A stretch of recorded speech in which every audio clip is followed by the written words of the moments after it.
Good morning, South Africa. How are you? Well, happy to be here. Yeah? Happy to be here. 25 years later, does it still feel like it did when it started? Fresh as a daisy.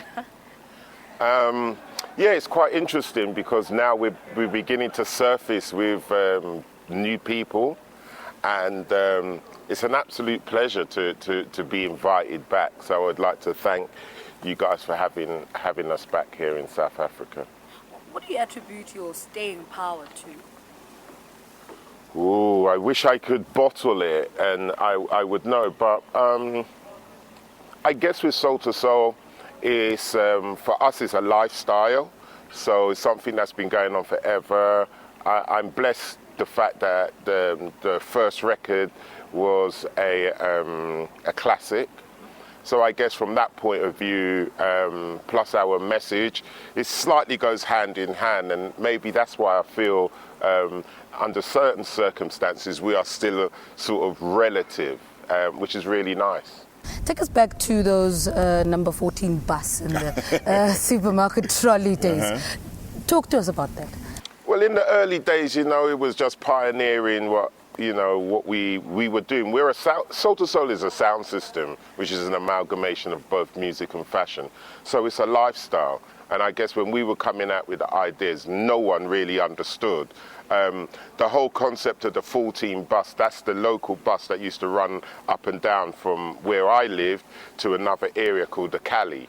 And I guess in those days, people were more susceptible for young people to be doing something slightly more ambitious than running riot around the place. So, the conductor and the people on the buses was always helpful with us. It was a certain time we took the bus, it was always a certain time us coming back. And this was in the days of the old open back double-decker, which had a lot of space for your shopping and things like that. So it was easy for us to put our speakers in, plus the fact that the conductor on that bus, he was a West Indian as well, and he probably had a sound system. So he's seen these little kids running around. For him, it was probably a nice thing to do. But such wonderful memories, and I look back to those challenging times. I'm very proud of that as well. Very, very proud. Why did the concept of releasing singles instead of, well, before I go on, I'm going to welcome a member of Soul to Soul. Please come to us. Ladies and gentlemen, she just woke up. All right, I got jet lag, okay? Give me a break, please. Please take a seat. Please join our conversation.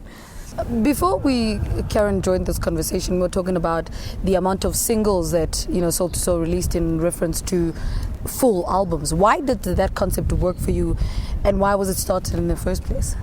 Well, you have to remember when Soul to Soul signed to a subsidiary label, so it was always like, stick it, throw it up and see if it sticks kind of thing, which I personally had no problem with that. But that's also part of the engineering of how it really works on that kind of conveyor belt.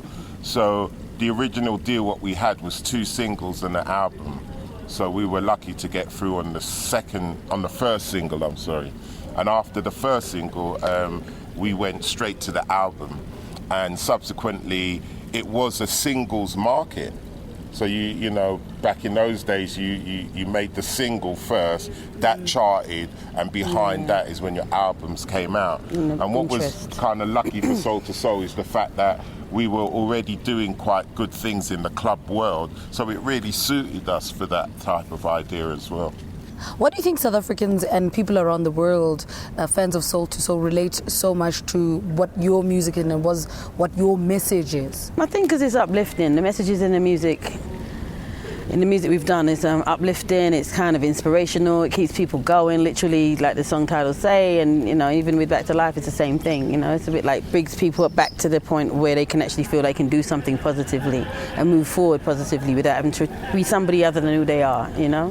So I think it's for the people. We work, I think, primarily for people, for other people to get it as well as we get it, so we can all unify a bit, somewhere via the music. So that's what I'm totally feeling when it comes to Soul and the experience for me.